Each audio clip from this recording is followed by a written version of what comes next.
Alrighty, fifth grade friends.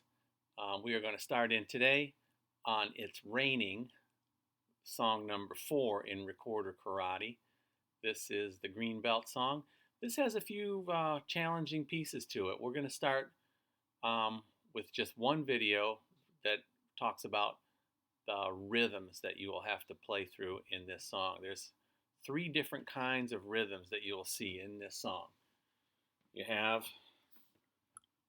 tas, quarter notes, twos, half notes, and in the bottom line, several eighth notes, TTs, several of those, right?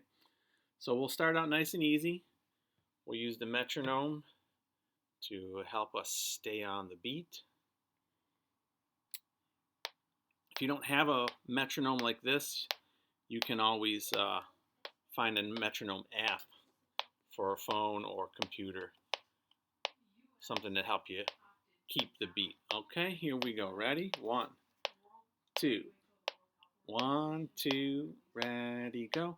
Ta, 2, ta, ta, 2, ta, ta, 2, ta, ta, 2, 2, ta, ta, ta, ti, ti, ta, ta, ta, ti, ti, ti, ti, ta, ta, ti, ti, 2, ta.